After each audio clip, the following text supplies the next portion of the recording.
السلام علیکم ورحمۃ اللہ وبرکاتہ۔ الحمدللہ، اللہ کا احسان ہے، اللہ کی رحمت ہے کہ اس نے ایک بار پھر ہمیں ایک نئے سال سے نوازا ہے، ایک نئے سال میں داخل کیا ہے۔ اور وہ نیا سال کیا ہے؟ یعنی اسلامی کیلنڈر کا نیا سال یا اسلامی ہجری کیلنڈر کا نیا سال، اور اس کا پہلا مہینہ جو محرم الحرام کے نام سے پہچانا جاتا ہے۔ نبی صلی اللہ علیہ وسلم کا طریقہ یہ تھا کہ جب بھی نیا چاند طلوع ہوتا، نیا مہینہ شروع ہوتا، تو آپ دعا کیا کرتے تھے۔ کس کس کو دعا آتی ہے؟ الحمدللہ۔ جس کو نہیں آتی وہ بھی سیکھ لے، کیونکہ دعا ہر حال میں فائدہ دیتی ہے۔ اللہم اہلہ علینا بالامن والایمان والسلامت والاسلام ربی وربک اللہ۔ اے اللہ، تو اس چاند کو ہم پر امن، ایمان، سلامتی اور اسلام والا بنا دے۔ یعنی اس مہینے میں جو ہم داخل ہو رہے ہیں، تو اس نئے چاند کے طلوع کے ساتھ یا نئے مہینے کے آغاز پر یا نئے سال کے آغاز پر ہمیں کیا کچھ نصیب ہو؟ امن، پیس، ایمان، سلامتی، اسلام۔ اور پھر ساتھ ہی فرمایا کہ ربی و ربک اللہ، اے چاند میرا اور تیرا رب اللہ ہے۔ کیونکہ بہت سے لوگ چاند کو بھی خدا مانتے ہیں، لیکن اسلام نے کیا بتایا کہ خدا ایک ہے، رب ایک ہے، اللہ ایک ہے، معبود ایک ہے، اور باقی سارے اس کے عابد۔ آپ صلی اللہ علیہ وسلم یہ بھی فرمایا کرتے تھے، ہلال رشد و خیر، ہلال رشد و خیر۔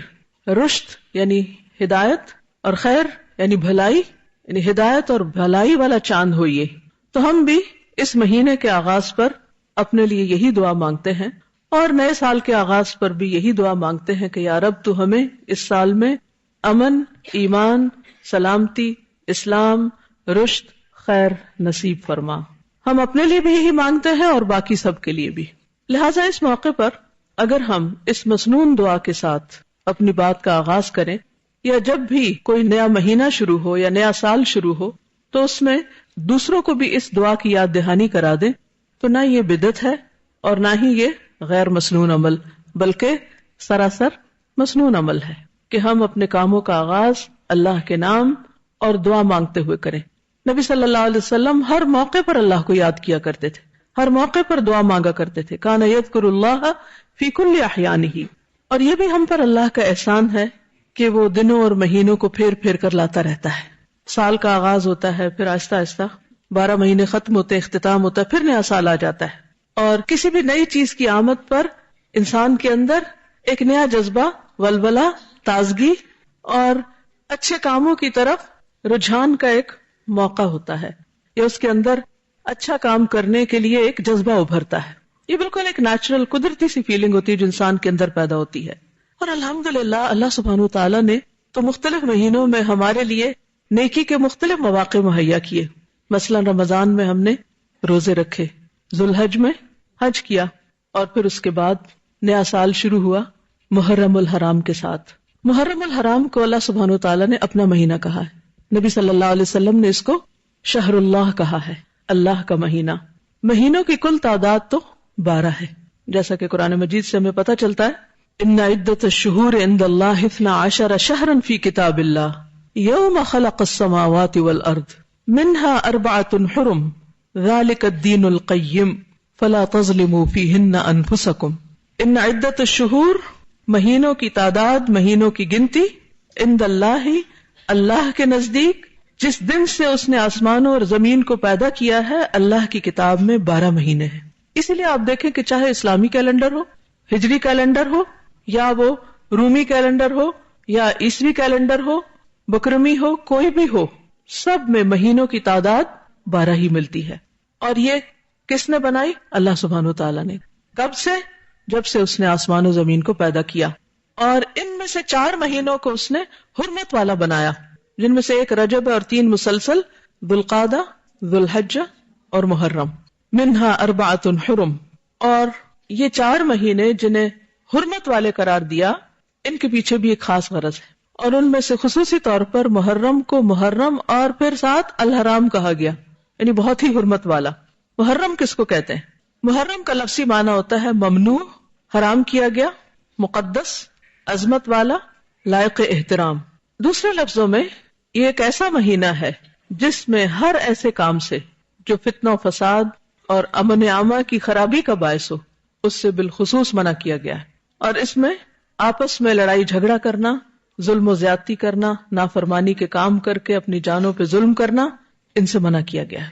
فَلَا تَظْلِمُوا فِيهِنَّ أَنفُسَكُمْ. ویسے تو انسان کو کبھی بھی اپنے آپ کو ہلاکت میں نہیں ڈالنا چاہیے، اپنے اوپر ظلم نہیں کرنا چاہیے، دوسرے انسانوں پر ظلم نہیں کرنا چاہیے، لیکن ان مہینوں میں خصوصی طور پر اس کی پریکٹس کروائی گئی، اس کی تربیت کی گئی. آپ دیکھیے کہ سال کا اختتام بھی کس پر ہوتا ہے؟ حرمت والے مہینے پر، اور آغاز بھی حرمت والے مہینے سے، یعنی سال کے دونوں کناروں پر حرمت والے مہینے ہیں. حضرت حسن بصری کہتے ہیں ان اللہ افتتح السنۃ بشہر حرام واختتمها بشہر حرام فلیس شہر فی السنۃ بعد شہر رمضان اعظم عند اللہ من شدت تحریمہ. اللہ سبحانہ وتعالی نے سال کا آغاز بھی حرمت والے مہینے سے کیا اور اختتام بھی حرمت والے مہینے سے کیا. پس سال بھر میں رمضان کے بعد اللہ کے ہاں شدت حرمت کے حوالے سے ماہ محرم سے بڑھ کر اور کوئی مہینہ نہیں. کس کا قول ہے یہ؟ حسن بصری کا. کیا کہتے ہیں کہ رمضان کے بعد سب سے زیادہ حرمت یا شدت حرمت کس مہینے کی ہے؟ محرم کی. اسی لیے اس کو کیا کہا گیا؟ محرم الحرام. حج کے مہینے میں لوگ جب حج پہ جاتے ہیں تو کیا کرتے ہیں؟ احرام پہنتے ہیں، اور حالت احرام میں کیا کچھ منع ہوتا ہے؟ الحج اشہر معلومات فمن فرض فیہن الحج، یعنی احرام پہن کے فلا رفث ولا فسوق ولا جدال فی الحج. فسوق، جدال سختی سے منع. جس معاشرے کے اندر جن لوگوں کے درمیان دو چیزیں ختم ہو جائیں، کیا؟ گناہ اور جدال، آپس کا لڑائی جھگڑا، تو وہ معاشرہ کیسا معاشرہ ہوگا؟ اگر کسی گھر کے اندر سے یہ دو چیزیں نکل جائیں، کون سی؟ گناہ کے کام اور لڑائی جھگڑا، تو وہ گھر کیسا گھر بن جائے گا؟ امن والا. اسی طرح کسی شہر سے، کسی ملک سے جب یہ دو چیزیں نکل جاتی ہیں تو وہاں پر امن و امان ہو جاتا ہے. حج پر بھی اسی کی پریکٹس کروائی گئی. پھر حج سے واپس آؤ تو پھر بھی اپنی اس کیفیت کو برقرار رکھو، اس حرمت کا خیال رکھو. حرمت پامال ہوتی ہیں دو طرح سے، ایک اللہ کی نافرمانی کر کے اور دوسرے بندوں پر زیادتی کر کے، لڑائی جھگڑا اور فتنہ فساد کریٹ کر کے. بہت حیرت ہوتی ہے جب لوگ خوشی خوشی حج پہ جاتے ہیں اور لاکھوں کے مجمع میں بڑے امن و امان کے ساتھ سارے کام کر رہے ہوتے ہیں. جب واپس آتے ہیں تو کوئی حج کا سفر نامہ لکھتا ہے، کوئی اس کی روداد بڑے خوبصورت انداز سے سناتا ہے، بڑے والہانہ انداز سے. کئی دن تک مجلسیں جمتی رہتی ہیں، رشتہ دار دوست احباب آتے ہیں، مبارکیں دیتے ہیں، کھانوں کی دعوتیں ہوتی ہیں، اور حاجیوں کے گرد ایک ہجوم ہوتا ہے لوگوں کا حج کا تذکرہ سننے کے لیے. اور لوگ بھی بہت شوق کے ساتھ حرم مکی اور حرم مدنی کے قصے سناتے ہیں. ہوتا ہے نا ایسے. لیکن وہی لوگ اپنے گھروں میں ایک دوسرے کی عزت اور احترام نہیں کرتے، اپنے ملک میں ایک دوسرے کا ادب احترام عزت نہیں کرتے، چھوٹی چھوٹی بات پر دوسروں کے گلے پڑنے کو تیار ہوتے ہیں. حالانکہ حدیث میں آتا ہے المؤمن اکرم حرمتا من الکعبہ، مومن کی حرمت کعبہ سے زیادہ ہے. آپ کو وہ حدیث بھی یاد ہوگی جس میں آپ صلی اللہ علیہ وسلم نے یوم النحر پہ، یوم النحر کون سا ہوتا ہے؟ کون سا؟ ذوالحج، 10 ذوالحج. اس دن میں خاص طور پر کیا فرمایا؟ آپ نے پوچھا ایو یوم ھذا ایو شہر ھذا، کہ لوگوں یہ کون سا دن ہے، یہ کون سا مہینہ ہے؟ تو لوگوں نے کیا کہا؟ حرمت والا دن اور حرمت والا مہینہ. یہ کہہ کے آپ نے فرمایا کہ لوگوں اللہ کے نزدیک مومن کی حرمت، تمہارے آپس میں مال جان اور آبرو کی حرمت تمہارے اس دن سے، اس جگہ سے، اس مہینے سے بڑھ کر ہے. کس کی حرمت؟ مومن کی. جب ہم کعبہ کا ذکر کرتے ہیں تو کیا کہتے ہیں؟ کعبہ شریف. اسی طرح حرم پاک. لیکن جب کسی مومن کا ذکر کرتے ہیں تو کس انداز میں کرتے ہیں؟ جب اس کو پکارتے ہیں، جب اس سے بات کرتے ہیں، جب اس سے معاملہ کرتے ہیں، پیٹھ پیچھے اس کا ذکر کرتے ہیں تو کس انداز میں کرتے ہیں؟ کیسے کرتے ہیں؟ عزت کے ساتھ، احترام کے ساتھ. اپنے جیسوں اور اپنے سے چھوٹوں کا عزت ادب احترام تو دور کی بات، ہم تو اپنے بڑوں کا بھی احترام کرنا نہیں جانتے، یا پھر اگر کرتے ہیں تو غلو کے حد پہ پہنچ جاتے ہیں، یعنی غلو کرتے ہیں. اور غلو منع ہے. غلو کس کو کہتے ہیں؟ حد سے بڑھ جانا. اگر کسی سے محبت کرتے ہیں تو حد سے بڑھ جاتے ہیں، کسی سے عقیدت رکھتے ہیں تو حد سے بڑھ جاتے ہیں، کسی کا ادب احترام کرنے لگتے ہیں تو حد سے بڑھ جاتے ہیں، اس کے آگے جھکنے لگتے ہیں، اس کے پاؤں پڑنے لگتے ہیں، اس کے آگے ماتھا ٹیکنے لگتے ہیں، اس کے مقام سے بڑھا دیتے ہیں. اور بعض اوقات نبی صلی اللہ علیہ وسلم کو اللہ سبحانہ وتعالیٰ کا مقام یا اس سے بھی آگے بڑھا دیتے ہیں. یہ بھی حیرت کی بات ہے. شیطان انسان کو اعتدال پر نہیں رہنے دیتا. جو کرنے کا کام ہے وہ کرنے نہیں دیتا، اور جو نہیں کرنا چاہیے اس کی طرف ہمیشہ اس کو کھینچتا رہتا ہے. تاکہ انسان سیدھے رستے سے ہٹ جائے، بھٹک جائے. تو نئے سال پر سب سے اہم سبق جو ہم سب کو سیکھنا ہے وہ کیا ہے کہ ہم کیا کریں. فَلَا تَظْلِمُوا فِيهِنَّ أَنفُسَكُمْ، گناہوں سے بچیں، اپنی جان پر ظلم نہ کریں گناہ کر کے. اور اسی طرح کس سے بچیں؟ دوسروں کی بے حرمتی سے، دوسروں کو بے آبرو کرنے سے. یعنی کوئی ایسا کام نہ کریں کہ جو اللہ کی ناراضگی کا سبب بنے، یا بندوں کے دل توڑنے کا سبب بنے، یا بندوں کو ناراض کرنے کا سبب بنے، رشتوں کو توڑنے کا سبب بنے. اللہ کی نافرمانی کے کاموں میں عام طور پر کیا کام ہوتے ہیں؟ فرائض سے غفلت، بدعات کا ارتکاب، ان کاموں کا کرنا جن سے اللہ نے روکا ہے، یعنی حرام کام، منکرات، ان تمام چیزوں کا ارتکاب. یہ کر کے انسان دراصل اپنی جان پہ ظلم کر رہا ہوتا ہے. اسی طرح دوسروں کے ساتھ ظلم اور زیادتی، کسی کی غیبت، کسی کو تانا دینا، کسی کا مذاق اڑانا، کسی کو اپنے سے حقیر سمجھنا اور حقیر سمجھ کر اس سے معاملہ کرنا، اور اپنے آپ کو بڑی چیز سمجھنا کسی بھی اعتبار سے کہ میں بڑا عقل مند ہوں، بڑا صاحب علم ہوں، بہت سمجھدار ہوں. یعنی کسی بھی طرح خود کو فضیلت دے کر دوسرے کو اپنے سامنے حقیر کرنا، یہ تمام چیزیں دراصل خود اپنی جان پر ظلم کے برابر ہیں. ابن عباس سے روایت ہے کہ رسول اللہ صلی اللہ علیہ وسلم نے حجۃ الوداع کے موقع پر فرمایا، تمہارا خون، تمہارا مال اور تمہاری عزت ایک دوسرے پر اسی طرح حرام ہے جس طرح تمہارے آج کے دن کی، اس شہر کی اور اس مہینے کی حرمت. یہ کس کا پیغام ہے ہم سب کے نام؟ رسول اللہ صلی اللہ علیہ وسلم کا. کیا کچھ منع ہے؟ کیا کچھ حرام ہے؟ خون، قتل نہیں کر سکتے، کسی مومن کی جان نہیں لے سکتے. کیا ہم اہل پاکستان اللہ کے رسول صلی اللہ علیہ وسلم کے اس حکم کو جانتے ہیں؟ اگر جانتے ہیں تو کیا مانتے بھی ہیں؟ کسی بھی دن کا اخبار اٹھا کے دیکھ لیں، اگر وہ قتل کی خبر سے پاک ہو کسی نہ کسی انداز میں، چاہے وہ ذاتی رنجش ہو یا کوئی سیاسی رنجش ہو یا بغیر وجہ کے بھی بے گناہ لوگوں کی جان لینا. حالانکہ شرک کے بعد آپ دیکھیں انسانی جان لینا اور خصوصاً کسی مومن کی جان لینا بہت بڑا جرم ہے، کبیرہ گناہ ہے. تمام دنیا کے زوال سے بڑھ کر ہے ایک مومن کی جان لینا. جو ایک جان کو بچاتا ہے گویا وہ سب کی زندگی کا سبب بنتا ہے، اور جو ایک جان کو ختم کرتا ہے گویا وہ سب کو ختم کرتا ہے. انسانی جان کی حرمت بہت بڑی چیز ہے. اور جو شخص کسی کی جان لیتا ہے اس کی سزا کیا ہے؟ من قتل مؤمنا متعمدا فجزاؤہ جہنم خالدا فیہا. جو جان بوجھ کے، جانتے بوجھتے، ارادے کے ساتھ، نیت کے ساتھ کسی مومن کو قتل کرتا ہے وہ اپنے لیے آگ کماتا ہے. اس کی جزا، اس کا بدلہ جہنم ہے جس میں وہ ہمیشہ رہے گا. کوئی معمولی بات ہے؟ آج ہم کسی کی زندگی لے رہے ہیں اور یہ بھول جاتے ہیں کہ اپنے لیے کیا لے رہے ہیں، اس کے بدلے میں کیا کما رہے ہیں. یہ چھوٹی بات نہیں ہے. تو محرم الحرام کا پیغام کیا ہے کہ ہم لوگوں میں اس اویئرنیس کو عام کریں، انسانی جان کی حرمت کا سبق عام کریں. دوسری چیز، تمہارا مال ایک دوسرے پہ حرام.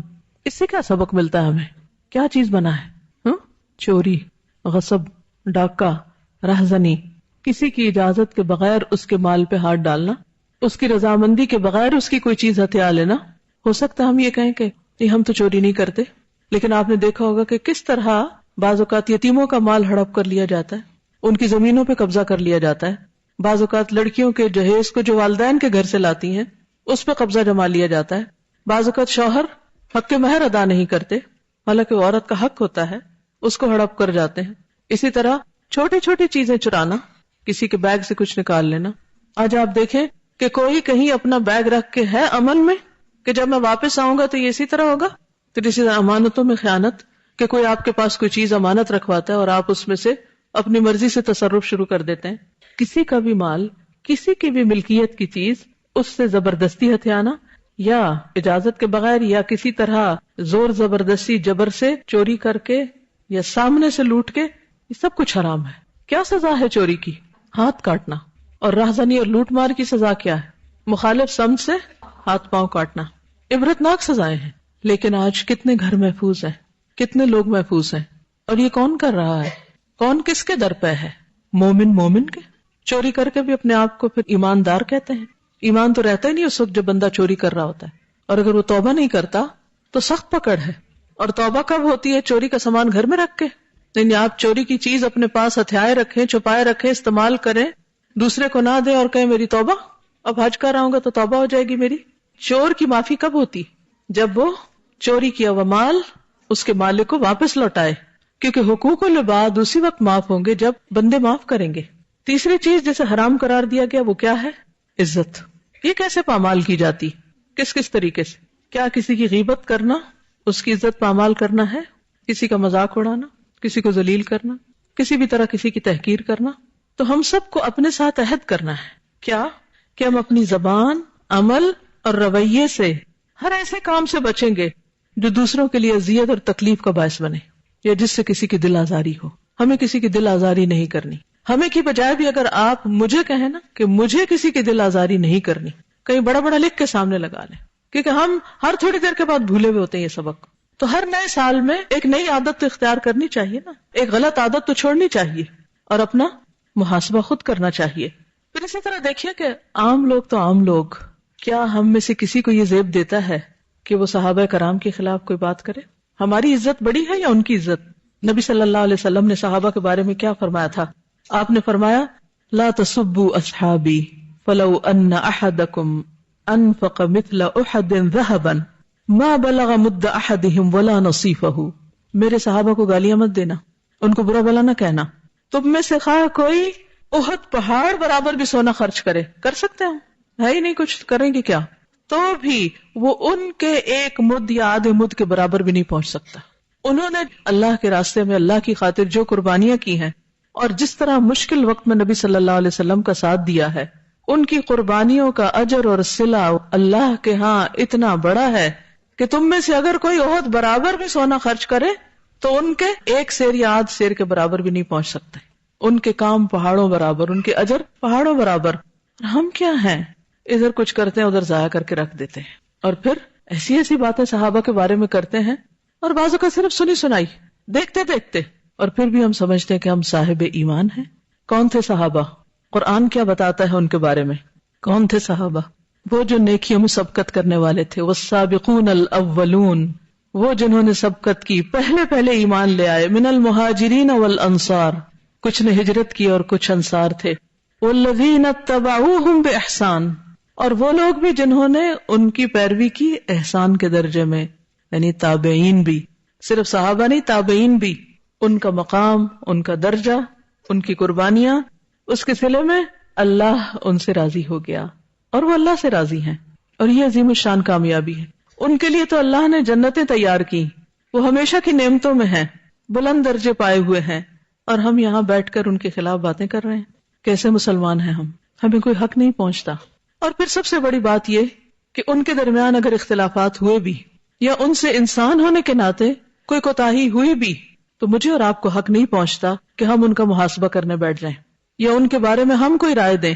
یہ نہ ہو کہ وہ تو اعلیٰ جنتوں میں پہنچے ہوئے اپنے اعمال کی وجہ سے، اللہ کی رحمتوں کی وجہ سے، اور ہم ایسی باتوں پر بحث مباحثے کریں کہ جس کی وجہ سے اللہ تعالیٰ کی ناراضگی ہو اور انسان اللہ کی رحمت سے دور ہو جائے. تو یہ کوئی عقل مندی کی بات تو نہیں.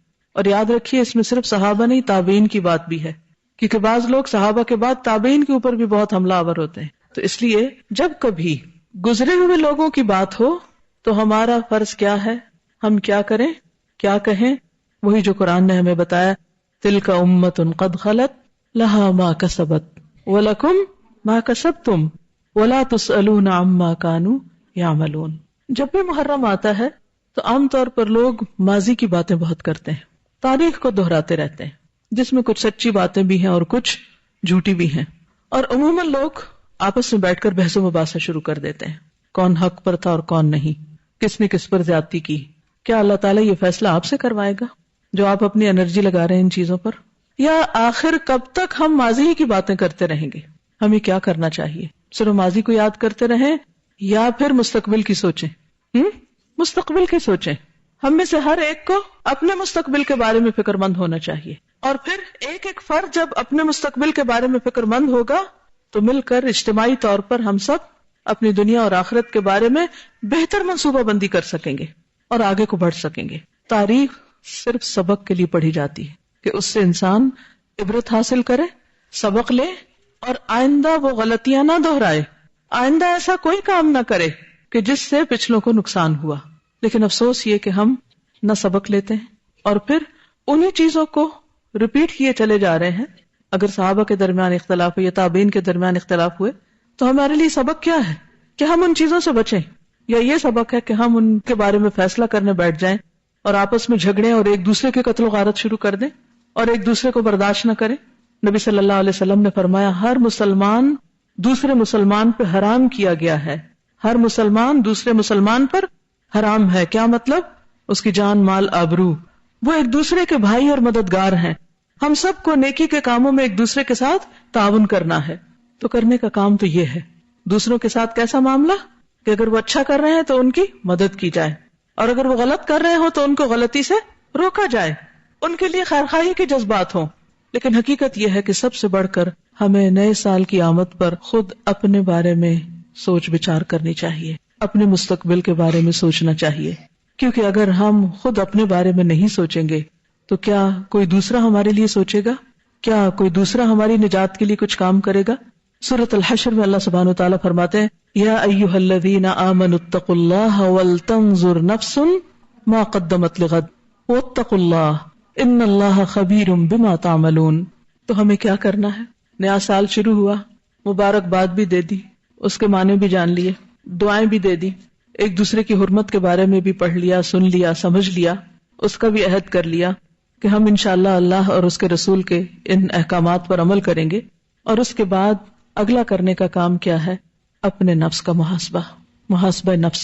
وَلْتَنْظُرْ نَفْسٌ مَّا قَدَّمَتْ لِغَدٍ، اپنے لیے سوچیں میں نے اپنی کل کے لیے کیا کیا ہے، اپنی آخرت کے لیے کیا کیا ہے، کیسے سوچیں؟ ابن القیم الجوزیہ، ان کی ایک کتاب ہے زاد المعاد۔ زاد المعاد، معاد کس کو کہتے ہیں؟ آخرت کو۔ اور زاد کس کو کہتے ہیں؟ زاد راہ کو، سامان کو، آخرت کا سامان کتاب کا نام ہے۔ زاد المعاد میں ابن قیم الجوزیہ محاسبہ نفس کا طریقہ بتاتے ہیں، کیسے محاسبہ کیا جائے۔ وہ کہتے ہیں کہ سب سے پہلے فرائض پر محاسبہ کریں۔ کس طرح؟ کہ مجھ پر کیا کچھ فرض عائد ہوتا ہے، عبادات میں کیا فرض ہے، مثلا نماز، روزہ، حج، زکوٰۃ۔ اسی طرح بحیثیت ماں میری ذمہ داری کیا ہے، بحیثیت بیوی میری ذمہ داری کیا ہے، بحیثیت مسلمان میری ذمہ داری کیا ہے۔ تو جو اہم ترین فرائض ہیں، بیسک رسپانسبلٹیز ہیں، ان کے بارے میں سب سے پہلے سوچنا چاہیے، کیونکہ قیامت کے دن سب سے پہلے کس کے بارے میں پوچھا جائے گا؟ فرائض کے بارے میں پوچھا جائے گا، خصوصاً نماز کے بارے میں پہلا سوال ہوگا، جو اللہ کے حقوق میں سے اور بندوں کے حقوق میں سے قتل کا فیصلہ سب سے پہلے کیا جائے گا۔ تو وہ لکھتے ہیں کہ اگر فرائض کی ادائیگی میں کمی پائے تو قضاء یا اصلاح کر کے اس کا تدارک کرے۔ دو کام، جو کام نہیں کیا اس کو کرے، مثلا روزے چھوڑے ہیں تو کیا کریں؟ روزے رکھیں۔ فریضہ حج ادا نہیں کیا تو اس کو ادا کریں۔ زکوٰۃ ڈیو ہے تو اس کو ادا کریں۔ اور اسی طرح اگر مثلاً آپ نماز پڑھتے تو ہیں لیکن درست نہیں پڑھتے، صحیح مسنون طریقہ ہی نہیں آتا آپ کو، تو کیا کریں؟ اصلاح کریں۔ تو اس نئے سال کے شروع میں ہم سب کو اپنی اپنی نمازوں کا جائزہ لینا چاہیے، کیونکہ نماز کا حساب سب سے پہلے ہے۔ کیونکہ بہت سے لوگ ایسے ہیں جو نماز پڑھتے ہیں لیکن ان کی نماز ان کے سروں سے اوپر نہیں جاتی، یعنی قبول نہیں ہوتی، واپس ان کے منہ پہ مار دی جاتی کہ اللہ کو ایسی نماز نہیں چاہیے۔ اور اس کی بھی بنیادی وجہ کیا ہوتی؟ کہ وہ سنت کے مطابق نہیں ہوتی، کیونکہ اس کے بارے میں بھی ہم نے کچھ خود ساختہ باتیں گڑی ہوئی ہیں اپنے لیے، اپنے آپ کو مطمئن کرنے کے لیے۔ کیا؟ کہ اللہ تعالیٰ اب اتنی باریک باتیں تھوڑی دیکھیں گے کہ ہاں جی ایک حصہ بازو کا وہ خشک رہ گیا تھا تو وضو نہیں ہوا۔ نہیں، ایڑیوں کے بارے میں کتنی واضح حدیث ہے، وَيْلٌ لِّلْعَقَابِ مِنَ النَّارِ۔ یہ بات آپ نے کب فرمائی تھی؟ جب ایک موقع پر آپ نے صحابہ کو وضو کرتے ہوئے دیکھا اور ان کی ایڑیاں خشک تھیں تو آپ نے فرمایا ان ایڑیوں کے لیے آگ سے ہلاکت ہے۔ کتنے ہی لوگ وضو کرتے ہیں، کوہنیاں خشک رہ جاتی ہیں، ایڑیاں خشک رہ جاتی ہیں، پوری طرح چہرہ نہیں دھوتے ہی بعض اوقات لوگ چھینٹے مار دیتے ہیں اور کام ختم کر لیتے ہیں۔ پتہ ہی نہیں کہ وضو کیسے کرنا ہے، پتہ ہی نہیں کہ صحیح قیام کیسے کرنا ہے، رکوع کیسے کرنا ہے۔ بہت سے لوگ رکوع کرتے ہیں لیکن پوری طرح جھکتے ہی نہیں، آدھا سا رکوع ہوتا ہے۔ سجدہ کرتے ہیں، پوری طرح سر ٹکاتے ہی نہیں، پورے اعضاء سجدے کے زمین پہ لگاتے ہی نہیں، ناک زمین کو لگتا ہی نہیں، اور وہ اٹھ جاتے ہیں اور وہ سمجھتے ہماری نماز ہو گئی۔ بعض لوگ لباس صحیح طور پر نہیں پہنتے، بعض اس میں اللہ کو یاد نہیں کرتے۔ کیا ان چیزوں کی اصلاح کرنا چاہیے یا نہیں؟ سوچئے کتنے سال کی ہوں میں، 20، 30، 40، 50، کتنا اور جینا ہے۔ اگر اتنے سالوں میں بھی ابھی تک میں نے اپنی نماز کی اصلاح نہیں کی تو پھر آخر کب کروں گی؟ تو اس سال کا ٹارگٹ نمبر 1 کیا ہونا چاہیے؟ نماز کی 100% اصلاح، اور اس کے لیے نماز نبوی کتاب اور کیسٹس، اور اس کے علاوہ بخاری کا کتاب الصلاۃ اور بھی کتابیں جو آپ کو ملتی ہیں ان کو آپ دیکھیے، اپنے آپ کو ایک ایک سٹیپ پہ چیک کیجئے کہ کیا میرا وضو، میرا لباس، یعنی جو بنیادی شرائط ہے نماز میں ایون داخل ہونے سے پہلے، ان کے پورے مسائل مجھے معلوم ہے، پاکی اور ناپاکی کے سب باتیں مجھے معلوم ہیں. تو ان سب چیزوں کی اصلاح. پھر کہتے ہیں کہ پھر منہیات پر محاسبہ کرے. منہیات وہ چیزیں جن سے منع کیا گیا ہے. اپنا جائزہ لیجئے کہ کون سی ایسی چیز اب تک میری زندگی میں شامل ہے جس سے اللہ نے روکا اور مجھے پتا ہے اللہ نے اس سے روکا ہے اور میں پھر بھی کیے چلے جا رہی ہوں.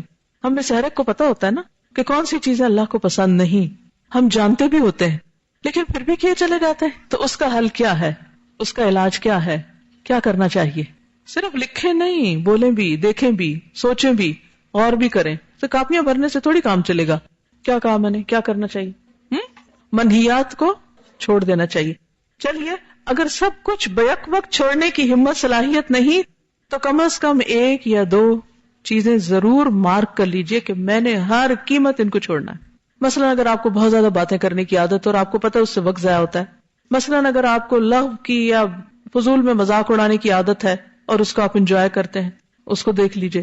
کوئی ایک چیز، بہت سارے ٹارگٹ جب ہم بنا لیتے ہیں نا 10-12 لکھ لیتے ہیں تو ایک بھی نہیں کر پاتے، پھر ہم پریشان ہوتے ہیں کہ وہ تو جو کہا تھا وہ کیا نہیں. فرائض میں سے نماز کی اصلاح ایک چیز کر لیں مثلا، اور اسی طرح منہیات میں سے کوئی ایک یا دو چیزیں اور اس پر ورک کریں. لمبے چوڑے منصوبے نہ بنائیں. اور اس کے لیے کیا ہے؟ نمبر 1 ان کو چھوڑنا، اور پھر توبہ اور استغفار اور نیکیوں سے اس کا تدارک. یہ بڑی اہم بات ہے کہ برے کاموں کو صرف چھوڑنا ہی نہیں بلکہ اس کے ساتھ ساتھ کیا کرنا ہے؟ نیکیاں کرنی ہے. تدارک کا مطلب ہے کہ اس کا اتار، اس کی جگہ اب اور نیکیاں زیادہ کرنی.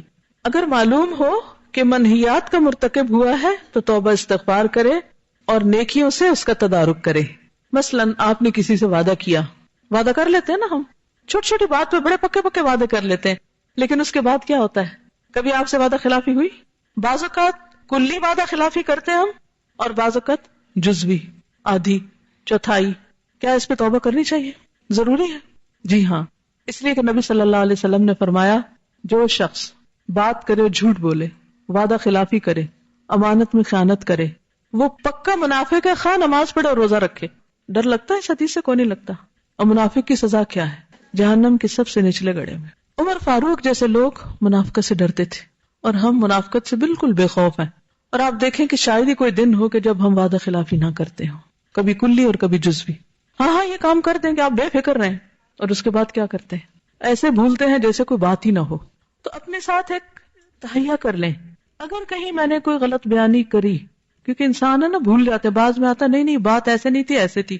اب جس سے آپ نے کی وہ تو کہیں چلا گیا، اب دوبارہ کوئی موقع ہی نہیں تدارک کا، تلافی کا. تو پھر کیا کریں؟ اب توبہ استغفار کے بعد صدقہ کریں یا کسی کے ساتھ بھلائی کریں، یعنی کوئی نہ کوئی ایسا کام ضرور کریں کہ جس کے ذریعے اس کا تدارک ہو جائے، اور پھر نیکیوں کے ساتھ اس کو کمپنسیٹ کریں. کہیں وعدہ خلافی ہو جائے تو کیا کریں؟ معافی مانگ لیں، یا پھر کیا کریں؟ معافی کے علاوہ یاد آئے تو پورا کر دیں، چاہے اللہ سے کیا ہو چاہے بندوں سے کیا ہو. اور اسی طرح کثرت سے کوئی نہ کوئی نیکی کا کام کرتے رہیں، کسی کے کام آئے، کسی کی مدد کریں، کسی کی خدمت کریں، کیونکہ بعض اوقات مال نہیں ہوتا اتنا کہ صدقہ کر سکیں، تو اس میں کسی بھی طرح کیا کریں؟ کوئی نیکی کا کام کریں، تو انشاءاللہ اس سے اس کا تدارک ہو جائے گا. پھر ابن القیم کہتے ہیں کہ غفلت پر اپنا محاسبہ کرے. فرائض کی ادائیگی، منہیات اور غفلت پر محاسبہ. ہم غافل ہوتے، فرائض سے غافل، ذکر سے غافل، نیکی کے کاموں سے غافل. وہ کہتے ہیں کہ اگر مقصد تخلیق سے اپنے آپ کو غافل پائے، یعنی پتہ ہی نہیں میری کریشن کا مقصد کیا ہے، تو ذکر و اذکار اور اللہ کی طرف متوجہ ہو کر اس کا تدارک کرے، اللہ سے دعا مانگے، اللہ سے رہنمائی مانگے، مدد مانگے. اب دیکھیے کہ مثلاً اگر آپ نے ذوالحج میں حج کیا اور تمام شرائط کو پورا کرتے ہوئے حج کیا، تو اس کے لیے اللہ کا وعدہ کیا ہے کہ وہ پچھلے سارے گناہ معاف کر دے گا. گویا اب آپ کے پاس ایک سفید کاغذ ہے، اب نئے سرے سے اپنی زندگی کا آغاز کریں. ری بورن ہوتا ہے انسان حج کے بعد. اس میں اپنا محاسبہ کرتے رہنے کی ضرورت ہے کہ اچھا اس پر لکھیں. لیکن اگر حج کا موقع نہیں ملا اور ابھی پیچھے بہت ساری ایسی چیزیں ہیں جو ٹھیک نہیں ہیں، تو کبھی آپ ہوم ورک کرتے ہیں اور اس میں کوئی چیز ٹھیک نہیں لکھی جاتی تو کیا کرتے ہیں؟ رب کرتے ہیں، مٹاتے ہیں، وائٹنر لگاتے ہیں، ریزر لگاتے ہیں اور اس کو صاف کرتے ہیں. تو توبہ اور استغفار کے ذریعے اس کو صاف کریں. لیکن یاد رکھیں کہ بہت ضروری ہے کہ انسان نیکیوں پر استقامت کے لیے اسباب اختیار کرے، اور ان اسباب میں ایک بہت اہم صحبت صالح ہے، نیک لوگوں کی صحبت. عموماً گناہوں کا ارتکاب کب ہوتا ہے، کیوں ہوتا ہے، کہاں ہوتا ہے؟ بتائیے، اپنا اپنا ہم سب جائزہ لیں، کہاں ہمارے منہ سے غلط باتیں زیادہ نکلتی ہیں؟ غلط ماحول میں، ایسے لوگوں کی کمپنی میں جو خود کیئر لیس ہے، تو انہیں دیکھ کر ہم آٹومیٹیکلی ان کے انفلوئنس میں آ جاتے ہیں، اور ہم نہ سوچتے ہوئے بھی ایسی باتیں کہہ جاتے ہیں جو ہمیں نہیں کہنی چاہیے، اور بعد میں ہم ریگریٹ کرتے ہیں کہ میں وہاں چپ کیوں نہ رہی، مجھے یہ کہنا نہیں چاہیے تھا، لیکن اب وہ ہو چکا، اب کیا کریں، ڈھیٹ بن جائے، اچھا ہو چکا اب کیا کریں، نہیں، توبہ استغفار کریں اور اس کی اصلاح کریں، اور کانشیسلی شعوری کوشش کے ساتھ کوئی اچھی بات کریں. ذکر اذکار کے علاوہ اگر کسی بندے کو آپ نے اپنی کسی بات سے دین سے بھگا دی یا کوئی ایسی غلط کی، تو کسی اور کو دعویٰ کر کے، کسی اور کو کوئی اچھی بات کر کے اس کا تدارک کرے. یعنی جس قسم کا گناہ ہوتا ہے نا، تو تدارک بھی اسی قسم کی چیز کے ساتھ کرنا چاہیے. اگر مالی غلطی ہے، گناہ ہے، تو صدقہ خیرات، اور اگر زبان کی ہے تو زبان سے ہی تدارک کرے. اور اسی طرح اگر کسی کے ساتھ اور کوئی ظلم زیادتی کی ہے تو اسی انداز سے تدارک کریں. تدارک کا کیا مطلب ہے؟ اس کی صفائی اور اس کو ریڈو کرنا. تو محرم میں کرنے کے کاموں میں اہم ترین کام کیا ہے پھر؟ سیلف انالیسس، اپنی ذات کی اصلاح، اپنا محاسبہ، اور اچھے کاموں کی پلاننگ. اور پلاننگ میں بہت ڈھیر کام نہیں لکھنے، ایک دو کلیئر کٹ ٹارگٹس جن کو آپ واقعی نبھا سکیں اور وہ کر سکیں. اس سے زیادہ کہ اللہ توفیق دے دے تو بہت ہی اچھی بات ہے، کیونکہ ہوتا تو سب کچھ اللہ کی توفیق سے ہے نا، انسان کے کرنے سے تو نہیں ہوتا. ایک اور چیز محرم کے حوالے سے آپ سب کو معلوم ہوگی، اور وہ ہم سب جانتے ہیں کہ محرم ہمیں ہجرت کی یاد دلاتا ہے، کیونکہ اسلامی سال کا آغاز کس سے ہوا تھا؟ محرم کے مہینے سے. اور یہ بھی اسلام کی ایک خاص خصوصیت ہے. 20ویں سال کس سے شروع ہوتا ہے؟ اس کی مناسبت کیا ہے؟ عیسیٰ علیہ السلام کی ولادت. اور وہ مشہور روایت ہے، وہ صحیح ہے یا نہیں ایک الگ بات ہے. لوگ کون سا دن مناتے ہیں ان کی یاد میں؟ 25 دسمبر کا کرسمس جو منائی جاتی، تو وہ بھی سال کا آخری مہینے میں ہے، یعنی سال کا آخر ہو رہا ہوتا ہے، اور اس کی مناسبت سے 20ویں سال شروع ہوتا ہے، یعنی نیا سال اس کے چند دن کے بعد شروع ہوتا ہے، نیو ایئر. اسی طرح بکرمی سن جو ہے وہ راجہ بکر ماجید کی پیدائش کی یادگار میں شروع ہوتا ہے، یعنی اس کی مناسبت سے شروع ہوتا ہے. رومی سن جو ہے وہ سکندر اعظم کی پیدائش کی مناسبت سے شروع ہوتا ہے، یا اس کا آغاز اس کی مناسبت سے. اسی طرح یہود اپنے سال کا آغاز حضرت سلیمان علیہ السلام کی تخت نشینی کی یاد سے کرتے ہیں. تو میجورٹی جو دوسرے مذاہب یا ادیان کی فالوور ہے، وہ اپنے سالوں کا آغاز اپنے جو بڑے ہیں ان کی پیدائش یا ان کی نسبت سے کسی خاص واقعے کے ساتھ کرتے ہیں. لیکن مسلمان اپنے اسلامی سال کا آغاز بالکل ایک انوکھے واقعے کے ساتھ کرتے ہیں، اور وہ ہے واقعہ ہجرت. بعض لوگوں کا خیال ہے کہ شاید واقعہ کربلا کی نسبت سے اس مہینے کو محرم کہا جاتا ہے، تو یہ ایک غلط فہمی ہے، کیونکہ واقعہ کربلا نبی صلی اللہ علیہ وسلم کی وفات کے 50 سال بعد پیش آیا تھا، اس کا اس سے کوئی تعلق نہیں. یہ اتفاق کی بات ہے کہ وہ بھی محرم میں پیش آیا، لیکن محرم کی حرمت تو اس دن سے ہے جس دن اللہ نے زمین و آسمان کو پیدا کیا تھا. نبی صلی اللہ علیہ وسلم کے زمانے میں ہجری کیلنڈر استعمال نہیں ہوتا تھا. اس کا آغاز 17 یا 18 ہجری میں حضرت عمر فاروق رضی اللہ تعالیٰ عنہ کے دور میں ہوا.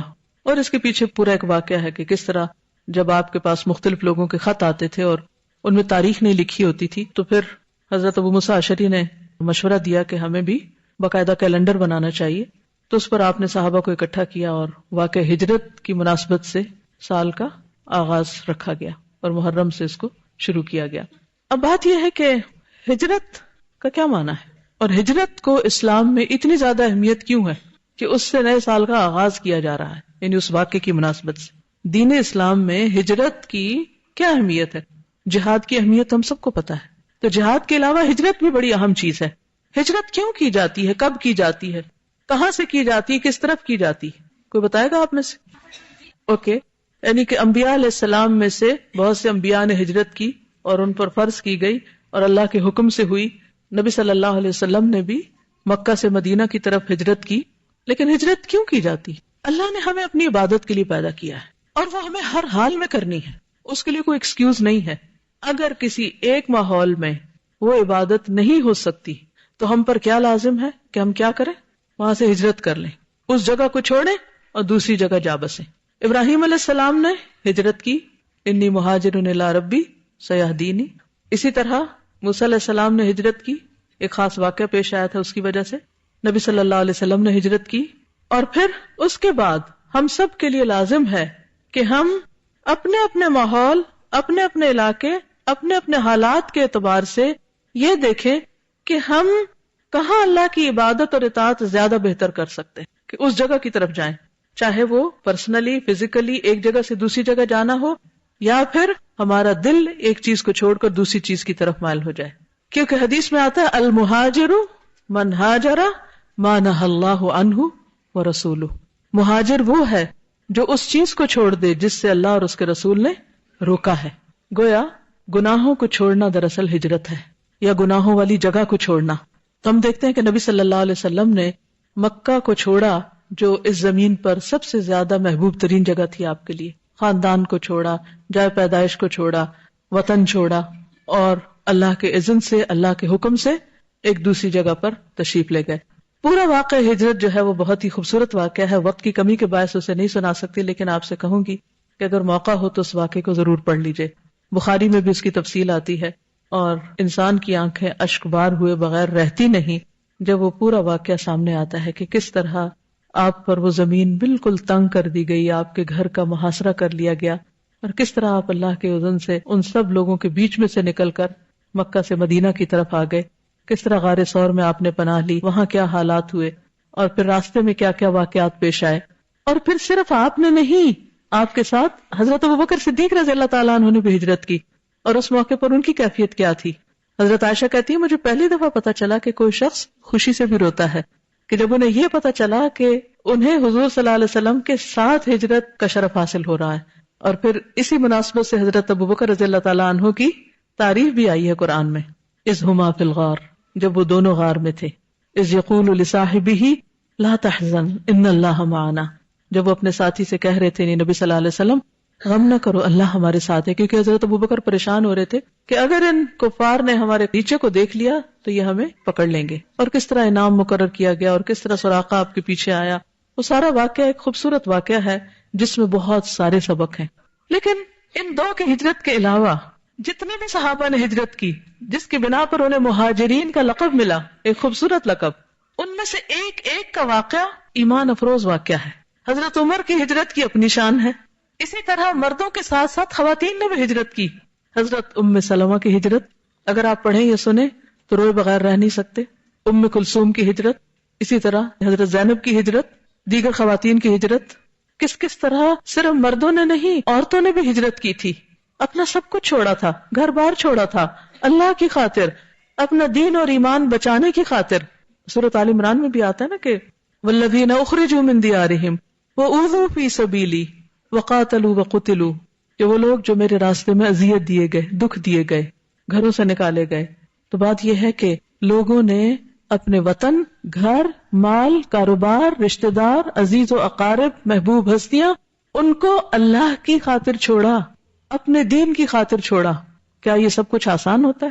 جدائی، سپریشن کتنا تکلیف دہ مرحلہ ہوتا ہے. اور جب آپ کو یہ پتا ہو کہ شاید آپ کبھی واپس نہ لوٹ سکیں گے، وہاں تھوڑا سا بھی سفر پہ جانا ہوتا ہے. یا مثلاً آپ یہاں کلاس میں آئے، کچھ لوگ شاید پہلی دفعہ آئے ہوں یہاں، تو جب آپ گھر سے آ رہے تھے، ہو سکتا بچوں کو چھوڑا ہو، کوئی کام چھوڑ کے آئے ہوں، کوئی بہت اہم کمٹمنٹ چھوڑی ہو آپ نے، تو چند گھنٹے بھی گھر چھوڑنا مشکل کام ہے نا، یا نہیں؟ جو لوگ ہاسٹل میں آتے ہیں 1 سال کے لیے، پتا ہوتا ہے واپس جانا ہے، شروع میں آ کے کتنا روتے ہیں، سبھی روتے ہیں، پتا ہے مجھے، میں خود بھی بہت روتی. اس لیے حج پہ جا رہے ہیں آپ، پتہ ہے اللہ کے گھر جا رہے ہیں، نیکی کے کام جا رہے ہیں، بڑی سعادت نصیب ہو رہی ہے، لیکن گھر چھوڑتے وقت ایک اداسی تو ہوتی ہے نا. تو سیپریشن، جدائی، کسی چیز کو چھوڑنا، اس میں صرف جان مال نہیں، انسان کے جذبات بھی انوالوڈ ہوتے ہیں، اور ایک تکلیف دہ مرحلہ ہوتا ہے. وہ ممبر جس پر نبی صلی اللہ علیہ وسلم مسجد نبوی میں خطبہ دیا کرتے تھے، جس پہ کھڑے ہو کر، جب آپ نے اس کو چھوڑا تو وہ کس طرح رویا. یعنی صرف ہمیں نہیں رونا آتا، بلکہ جن چیزوں پر ہم اللہ کی عبادت کرتے ہیں ان کو جب ہم چھوڑتے ہیں تو وہ بھی اداس ہوتی. جب کوئی نیک بندہ مرتا ہے تو جس جگہ پہ وہ رہتا ہے وہ جگہ بھی اس کو یاد کرتی ہیں، لیکن جب کوئی برا مرتا ہے تو شکر کرتی ہیں. تو اللہ کی خاطر، دین کی خاطر اپنے بچوں کو چھوڑنا، گھر کو چھوڑنا، یہ قربانیاں کرنا، یہ کوئی معمولی چیز نہیں ہے. تو گویا ہر سال محرم، ہر نیا سال ہمیں ایک بہت اہم سبق دیتا ہے کہ پچھلی زندگی کے گناہوں کو چھوڑو، غلط کاموں کو چھوڑو، غلط دوستوں کو چھوڑو، غلط ماحول کو چھوڑو، اور اللہ کی خاطر ایک نیا آغاز کرو. رشد و خیر کی طرف بڑھو، ہلال و رشد و خیر. اور یہ میسج ہر مہینے کے شروع میں ملتا ہے. تو یہ صرف محرم ہی کا سبق نہیں، ہر نئے مہینے کے آغاز پر اپنے لیے کچھ نہ کچھ ٹارگٹس رکھا کریں اور ان چیزوں کو دہرایا کریں. امام ابن القیم ہجرت کے بارے میں فرماتے ہیں، ہجرت ایک حالت سے دوسری حالت میں جانا ہے. کیا ہے ہجرت؟ ایک حالت سے دوسری حالت میں جانا ہے، چاہے فزیکلی، چاہے ایموشنلی، مینٹلی، کسی بھی طرح ایک حالت سے دوسری حالت کی طرف جانا ہے. مثلا دوسروں کو چھوڑ کر ایک اللہ سے محبت کرنا. اب آپ دیکھیں ہمیں اپنی اولاد سے کتنی محبت ہوتی ہے، شوہر سے محبت، دوستوں سے محبت، یعنی کس کس سے محبت. ٹھیک ہے، یہ محبتیں بھی اللہ نے ہمارے اندر رکھی ہیں، لیکن ہمارے ایمان کا تقاضا ہے کہ اللہ رسول کی محبت ہر چیز کی محبت سے بڑھ کر، اور ہمیشہ ہمیں اس کا جائزہ لیتے رہنا چاہیے، صبح شام جائزہ لینا چاہیے. تو دوسروں کی محبت سے بڑھ کر اللہ کی محبت اختیار کرنا بھی، وہ کہتے ہیں یہ بھی ایک ہجرت ہے. دل کا دوسروں کی تابعداری کرنا چھوڑ کر صرف اللہ کی اطاعت کرنا، دوسروں کا خوف چھوڑ کر صرف اللہ سے ڈرنا، دوسروں سے توقعات رکھنا چھوڑ کر صرف اللہ سے امید رکھنا، دوسروں پر بھروسہ کرنا چھوڑ کر صرف اللہ پر بھروسہ رکھنا، دوسروں سے سوال کرنا اور ان کا سہارا ڈھونڈنے اور منت سماجت کرنے کی بجائے صرف اللہ سے التماس کرنا، اس سے دعائیں مانگنا، یہ بھی ہجرت ہے. اپنے آپ کو دوسروں کے سامنے جھکانا اور ان کے حوالے کرنے کی بجائے صرف اللہ کے آگے جھکنا اور اپنا آپ اس کے سپرد کرنا، یہ اللہ کی طرف جانے کا حتمی ذریعہ ہے. حتمی، فائنل. کیا؟ اللہ کے آگے جھکانا، اللہ کے آگے چھوٹا ہونا. بے شک حقیقی توحید، اصل توحید دوسروں سے بھاگ کر اللہ کی طرف جانا ہے، اللہ کی طرف بھاگنا ہے. ایک ہے لوگوں سے بھاگ کر اللہ کی طرف بھاگنا، برائیوں کو چھوڑ کر نیکیوں کی طرف بھاگنا. ففروا الی اللہ، یہ ہے اصل ہجرت. پس اللہ کے عذاب سے بچ کر اس کی رحمت، اسلامی وحدانیت کی طرف، اسلام کی توحید کی طرف دوڑ لگاؤ. تو بات یہ ہے کہ اسلامی کیلنڈر اپنی نوعیت کے اعتبار سے منفرد کیلنڈر ہے اور یہ ہمیں ہجرت کی یاد دلاتا ہے. اور اسی طرح ہمیں اپنی عادات میں بھی کچھ عادات سے ہجرت کرنی ہے. مثلا کیا کیا چھوڑنا ہے؟ منہیات کی بات تو ہوئی نا ابھی. نفس کی غلامی سے اللہ کی غلامی کی طرف، جھوٹ سے سچ کی طرف، تکبر سے عاجزی کی طرف، شکوہ سے شکر کی طرف، سستی سے چستی کی طرف، مایوسی سے امید کی طرف، غیبت سے نصیحت کی طرف، گناہوں سے توبہ یعنی گناہ کرنے کی بجائے ان کو چھوڑنے یا توبہ کی طرف، خیانت سے امانت کی طرف، ناراضگی سے عفو درگزر کی طرف، بے صبری سے صبر کی طرف. یہ ساری چیزیں بھی ہمیں کچھ چیزوں کو چھوڑ کر کچھ نئی چیزیں اختیار کرنے کا سبق دیتی ہیں. تو ہم سب اپنا اپنا محاسبہ کریں، اپنا اپنا جائزہ لیں کہ ہمیں کون سی چیزیں چھوڑنی ہے اور ان کی جگہ کون سی رکھنی ہے. کیونکہ جب ہم ایک چیز چھوڑتے ہیں نا تو وہاں ویکیوم ہو جاتا ہے، خلا ہو جاتا ہے. اگر ہم اس کو اچھی چیز سے نہیں بھرے تو پھر کیا ہوگا؟ وہ پرانی چیز دوبارہ وہیں آ جائے گی. تو جب تک آپ کوئی آلٹرنیٹ چیز نہیں اختیار کریں گے تو بات نہیں بنے گی. اسی طرح محرم الحرام کے حوالے سے جو خاص عبادت ہے وہ کیا ہے؟ روزے کی. اس کی کیا فضیلت ہے آپ کو معلوم ہے؟ عن ابی ہریرہ رضی اللہ عنہ قال قال رسول اللہ صلی اللہ علیہ وسلم افضل الصیام بعد رمضان شہر اللہ المحرم وافضل الصلاة بعد الفریضۃ صلاة اللیل.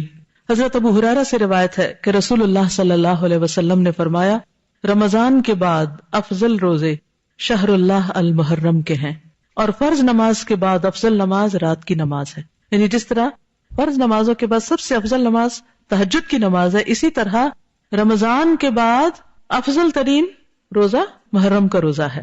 عن ابی ہریرہ قال جاء رجل الى النبي صلی اللہ علیہ وسلم فقال ای صیام افضل بعد شہر رمضان قال شہر اللہ الذی تدعونہ المحرم. ابو ہریرہ سے روایت ہے کہ ایک آدمی نے نبی صلی اللہ علیہ وسلم کی خدمت میں حاضر ہو کر کہا ماہ رمضان کے بعد کون سے روزے افضل ہیں؟ آپ نے فرمایا اللہ کے اس مہینے کے جسے تم لوگ محرم کہتے ہو. حضرت ابن عباس سے عاشورہ کے روزے کے بارے میں پوچھا گیا، خاص طور پر 10ویں محرم کا روزہ جو ہے. جب حضرت ابن عباس سے اس کے بارے میں پوچھا گیا تو انہوں نے کہا میرے علم کے مطابق رسول اللہ صلی اللہ علیہ وسلم نے کسی دن کو سب دنوں سے افضل سمجھ کر روزہ نہیں رکھا سوائے اس دن کے یعنی عاشورہ کے، اور نہ کسی مہینے کے سوائے اس مہینے کے یعنی رمضان میں. یعنی رمضان کے روزے بہرحال سب سے افضل ہے، اس کے بعد ثواب کے اعتبار سے اس دن کا روزہ.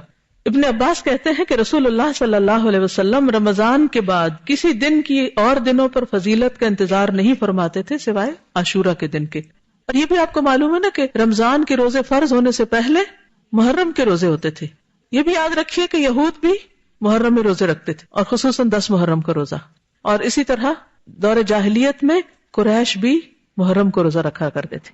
اور عاشورہ کا روزہ اتنا اہم ہے، یعنی 10ویں محرم کا، اور اس کا تعلق بھی واقع کربلا سے نہیں ہے، یہ اس سے پہلے کا روزہ ہے کہ بچوں کو بھی روزہ رکھواتے تھے. ربیہ بنت معوذ کہتی ہیں کہ رسول اللہ صلی اللہ علیہ وسلم نے عاشورہ کی صبح کو انصار کے محلوں میں کہلا بھیجا کہ جس نے صبح کھا پی لیا ہو وہ دن کا باقی حصہ روزے کی طرح پورا کرے، اور جس نے کچھ کھایا پیا نہ ہو وہ روزے سے رہے. وہ کہتی ہے کہ پھر بعد میں بھی اس دن روزہ رکھتے اور اپنے بچوں کو بھی رکھواتے. انہیں ہم اون کے کھلونے دے کر بہلاتے، جیسے گڑیا وغیرہ ہوتے ہیں نا، ہم کپڑے کے بناتے ہیں، تو وہ اون کے کچھ کھلونے وغیرہ بنا کے وہ بچوں کو دیتے کہ اس سے کھیلے، اور ان کو بہلائے رکھتے. جب کوئی کھانے کے لیے روتا تو وہی دیتے، یہاں تک کہ افطار کا وقت آ جاتا. اب یہ رونے والے بچوں کا روزہ ہے. کون سی عمر کے بچے ہو سکتے ہیں؟ بہت چھوٹے بچے. تو اب آپ دیکھ لیجیے آپ کے گھر میں چھوٹے سے چھوٹا کون ہے اور وہ کیا کرے گا. ان کو کس سے بہلانا ہے؟ آپ نے کوئی کھلونے وغیرہ رکھے ہوئے کہ نہیں، یا بنا کے رکھے ہوئے نہیں. امام زہری رحمۃ اللہ علیہ حالت سفر میں بھی عاشورہ کا روزہ رکھتے، یعنی ہو سکتا ہے آپ میں سے بعض لوگ ٹریولنگ میں ہوں تو وہ بھی سن لیں. ان سے کہا گیا کہ آپ رمضان میں سفر کرتے ہیں تو روزہ نہیں رکھتے، تو انہوں نے کہا بے شک اللہ تعالیٰ رمضان کے بارے میں فرماتے ہیں کہ اس کی گنتی دوسرے دنوں کی گنتی سے پوری کر لو، جبکہ عاشورہ کے بارے میں ایسا نہیں فرمایا کہ یہ روزہ تم کسی اور دن رکھ سکتے ہو، اس لیے اس دن رکھتا ہوں. حضرت ابو قتادہ کہتے ہیں کہ رسول اللہ صلی اللہ علیہ وسلم نے فرمایا صیام یوم عاشورہ احتسب علی اللہ ان یکفر السنۃ التی قبلہ. صحیح مسلم. نبی صلی اللہ علیہ وسلم نے فرمایا میں سمجھتا ہوں کہ اللہ تعالیٰ عاشورہ کے دن کے روزے کے بدلے گزشتہ 1 سال کے گناہ معاف فرما دے گا. ابو قتادہ ہی سے روایت ہے کہ عاشورہ کے دن کے روزے کے بارے میں پوچھا گیا تو آپ نے فرمایا یہ پچھلے 1 سال کے گناہوں کا کفارہ ہے. حضرت عبداللہ بن عباس سے روایت ہے نبی صلی اللہ علیہ وسلم مدینہ تشریف لائے تو یہود کو یوم عاشورہ کا روزہ رکھتے دیکھا تو پوچھا تم اس دن کیوں روزہ رکھتے ہو؟ انہوں نے جواب دیا یہ عظمت والا دن ہے، اس دن اللہ تعالیٰ نے حضرت موسیٰ اور ان کی قوم کو نجات دی تھی اور فرعون اور اس کی قوم کو غرق کر دیا، تو حضرت موسیٰ نے بطور شکر اس دن کا روزہ رکھا، تو اس لیے ہم بھی یہ روزہ رکھتے ہیں. تو آپ نے فرمایا موسیٰ علیہ السلام سے تمہاری نسبت ہم زیادہ قریب ہیں، یعنی ہم زیادہ ان کو فالو کرتے ہیں، اس لیے نبی صلی اللہ علیہ وسلم نے خود بھی روزہ رکھا اور صحابہ کرام کو بھی روزے کا حکم دیا. لیکن یہود کی مشابہت سے بچنے کے لیے آپ نے 10 کے ساتھ 9 محرم کے روزے کو ملانے کی خواہش کا اظہار کیا. حضرت عبداللہ بن عباس سے روایت ہے کہ رسول اللہ صلی اللہ علیہ وسلم نے عاشورہ کا روزہ رکھا اور لوگوں کو بھی اس کے رکھنے کا حکم دیا، تو لوگوں نے کہا ہے اللہ کے رسول صلی اللہ علیہ وسلم یہ وہ دن ہے جس کی یہود اور نصارہ عزت کرتے ہیں. آپ نے فرمایا جب اگلا سال آئے گا اگر اللہ نے چاہا تو ہم 9 تاریخ کا روزہ بھی رکھیں گے، لیکن اگلا سال آنے سے پہلے آپ کی وفات ہو گئی، تو اس سے پتہ کیا چلتا ہے کہ 9 محرم کا بھی 7 روزہ رکھے. بعض لوگوں نے 10 اور 11 کی بات کی لیکن وہ سند ضعیف ہے، اس لیے افضل کیا ہے 9 اور 10 کا روزہ رکھا. لیکن اگر کسی وجہ سے آپ 2 دن کا نہیں بھی رکھ سکتے، افضل تو یہی ہے، تو کم از کم 10 کا روزہ رکھنا نہ بھولیے. تو آج آپ نے کچھ سیکھا؟ کیا سیکھا؟ کیا آپ چاہتے ہیں کہ اور بھی سیکھیں؟ پھر آپ میں سے ہر ایک پہ لازم ہے کہ یہ پمفلٹ خود بھی پڑھے. جو میں نے باتیں کی اس میں سے بہت سی باتیں اس میں مختصراً ٹو دا پوائنٹ لکھی گئی، اور اس پمفلٹ کو کسی نہ کسی کو دیں اور پڑھ کر سنائیں اور اس تک پہنچائیں. یہ منیمم ہے، 7 بھی کر سکتے ہیں، 10 بھی کر سکتے ہیں، اور اس سے آگے جتنے چاہیں بڑھا لیں. ٹھیک ہے. اسی طرح اس ٹاپک پر کیسٹ بھی ہیں، سال نو کا پیغام بسلسلہ محرم الحرام. نئے سال کے شروع میں ہمیں چونکہ وقت آپ دیکھیں کہ سال پہ سال گزرتے جا رہے ہیں، مہینوں پہ مہینے گزرتے جا رہے ہیں، اس لیے بہت ضروری ہے کہ ہم اپنے وقت کی قدر و قیمت پہچانیں، اور صرف سالوں کو نہیں، مہینوں، ہفتوں اور دنوں کو نہیں، گھنٹوں اور منٹس کو نہیں، لمحوں کو بھی بچائیں، ان کی بھی حفاظت کریں. تو اس لیے یہ کیسٹ بھی سنیں، لمحوں کی حفاظت، کیونکہ ہم سب نے کیا کرنی ہے؟ ہجرت. کس سے؟ اپنی بری عادتوں سے، گناہوں سے، سستی سے اور دنیا کی محبت سے. صرف جسمانی ہجرت نہیں، مائگریشن آف ہارٹ بھی ضروری ہے. ٹھیک ہے. دل بدلے گا تو زندگی بدلے گی.